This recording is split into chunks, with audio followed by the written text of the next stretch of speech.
Dear God, it's been 11 days since I posted. I just started doing this YouTube thing again, and then here I go, and I screw up and go 11 days. In case you missed my last video or my post that I put up on YouTube directly, I took a little bit of a break, even though I just started the channel back up, because I had my last week of school, and then I went out of town.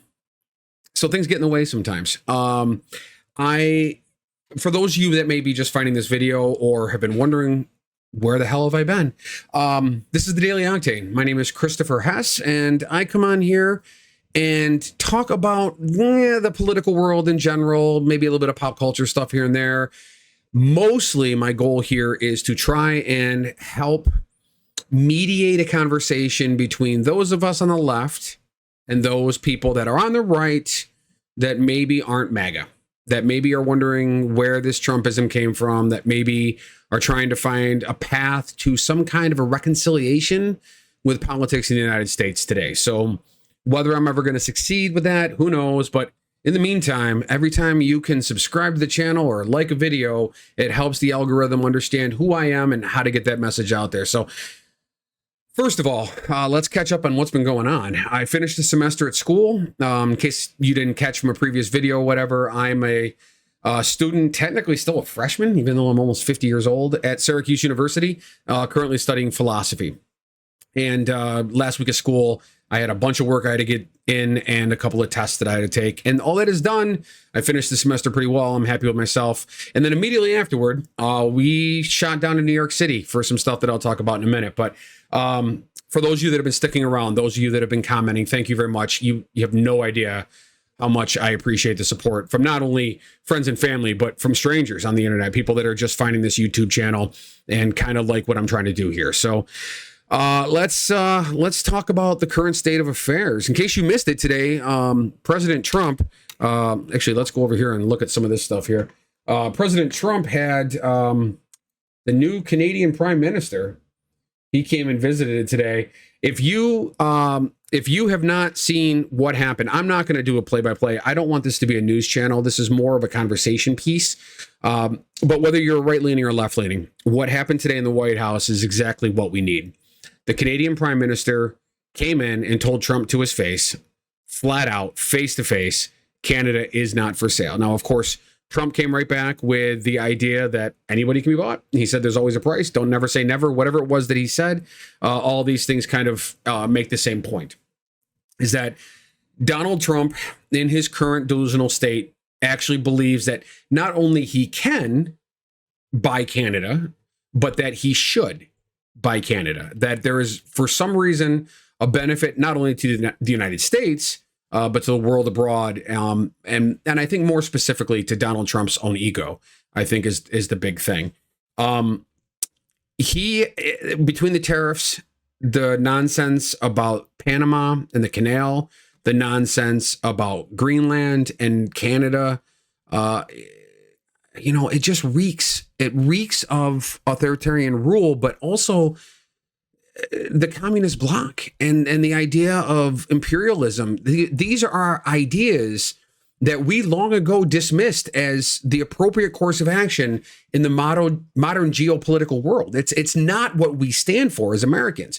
And this is kind of what I'm talking about when I want to speak out to those people that may come across this video, or perhaps a liberal who shared this with a family member who they discussed these things about, is how we got here.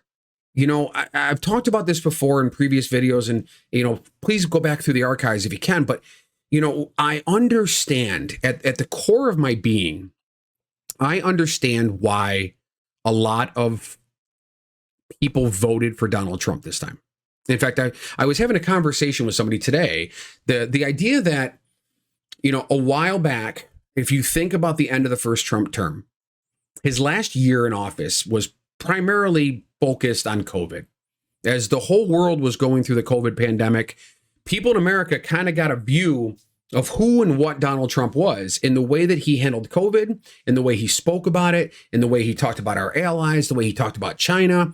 And it was easy in that moment to really despise the man. And I think a lot of us did, which is the reason why Joe Biden came in and won the election the way he did. But what's happened over the 4 years since then is that the people that generally have a problem with democratic politics, and the people through the course of the last 4 years that got incredibly tired of wokeism, and you know, I use that term if you're a conservative, if you're an old school Republican, I use that term loosely only for you to understand my intent. Okay? I am not one of these people that thinks that wokeism is a bad thing. I mean, I was woke before being woke was woke. I have been liberal, progressive, socially conscious for a very long time now. And the idea of wokeism, as it's understood by the right, is simply just being a good fucking person. Like, just being good to other people and actually and honestly believing that people have a right at the table, right to be at the table. They have a right to their piece of the pie, whether they're black or brown or white or Asian or a woman or trans or a veteran or old or young or handicapped in any way or deaf or blind or, you know, whatever it is. Whatever makes any individual stand apart from everybody else. The idea of wokeism, as I view it through my lens, is just that everybody has a chance. Everybody has the same equal right to opportunity that you do. You know, if you're hearing this and you're like, I hate this woke nonsense, this world, blah, blah, blah, right? That idea is simply that you're not the only person. That there are people out there with very distinct and different views from you that want a piece of the pie. So for 4 years, we've heard the right, mostly the MAGA wing of the right, whine and complain and rail against this idea of wokeism. And those of us on the left, those of us that are more progressive leaning, those of us that actually have compassion for our fellow man that doesn't just look like us, we've thought it was silly. But, you know, as somebody who has taken the time over the last few months since Donald Trump won the election to try to analyze it, to try to understand what it is that caused people on the right to vote for Donald Trump, or, well, not just on the right, but even some people in the middle. It's the independents really that swayed this election. But what kept some people home and what got some people to vote for Donald Trump instead of Kamala Harris, right? And there's a number of reasons. There's hundreds of reasons, but one of the big ones is this idea that in the last year of Trump's presidency, and really since the midterms when he became essentially a lame duck president, he didn't get a chance to accomplish anything. And much like an abusive relationship, if you've ever been in one, when you're out of it for a while, it's very easy to remember the good stuff and kind of forget the bad. Well, akin to an abusive relationship, since Donald Trump's been back in office, we have gotten a healthy dose of, yeah, this is what we used to have. And we're back here again. But this time our ex has gotten even a little bit worse, maybe a little bit more abusive. You know, I've already talked on this channel quite a bit about the abuse of power and skirting of the Constitution and the damning vocal outrage against the judiciary and bypassing Congress and still blaming Biden for all of the problems that Trump is actually causing himself related to the tariffs. And here's another example of it, you know, with Donald Trump having the Prime Minister of Canada, who is not only politically a very close neighbor, but physically our actual closest neighbor. And he makes him feel unwanted, betrayed. You know, the Canadian people in general do not look at us the same way. And here he is in the White House today, basically confrontational with our number one ally, closest physical ally. If there was ever an invasion of North America, the country, well, it used to be most likely to stand up with us. And now what is the status of that relationship? So, I don't want to belabor the point on that. I think it's hilarious. We're seeing, I encourage you to go independently look at this stuff, but we're seeing a real move right now in the shipping world based on these tariffs, where a lot of Chinese ships And even ships from other countries that have minor tariffs, they're just not shipping. The Port of Los Angeles, way down in the percentage of ships coming into port, dock workers getting ready to be laid off, all kinds of issues like that going on. And it's only going to get worse. And I was watching a report today, as a matter of fact, that even if Trump was to decide to drop the trade restrictions, the tariffs tomorrow, it could be a month before we see any kind of return to normalcy in the shipping world. And that's going to be devastating to the American economy. Retailers are going to really struggle. People are going to have a hard time finding the things that they need for daily life, just household goods. Things when you go shopping at Costco or Target or Walmart or wherever it is that you buy your goods, your local grocery store, you're going to see a hard time finding foods that are being shipped up from South America. And now Trump's getting ready to talk about a tariff war on movie industry, on 100% tariff on movies that are made outside of the United States. Well, guess what?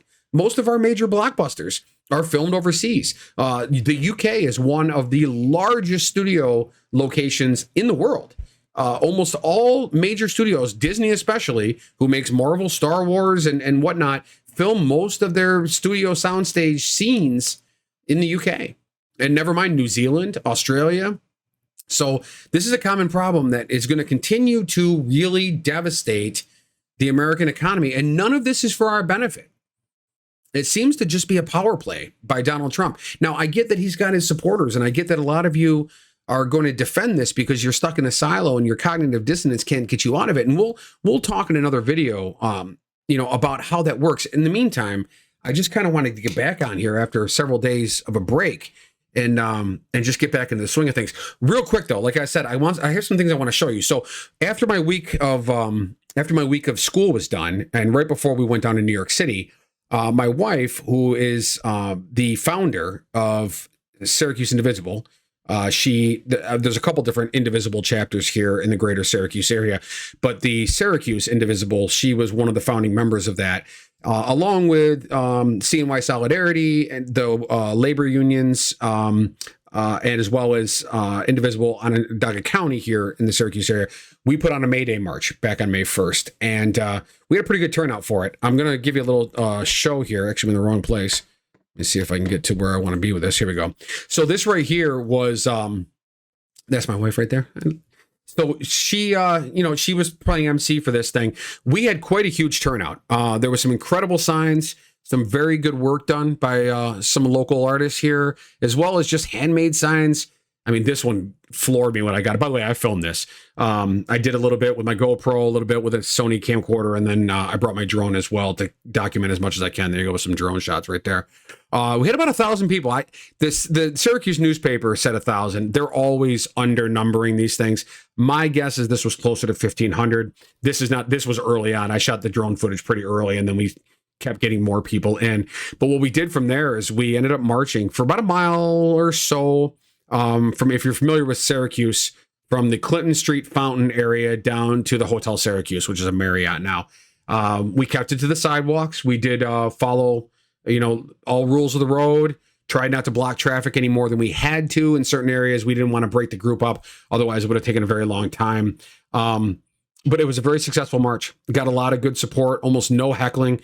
And then we went down to New York City. And one of the big things, we'll play right off of this screen right here. One of the big things while we were down there is I finally went and saw Wicked.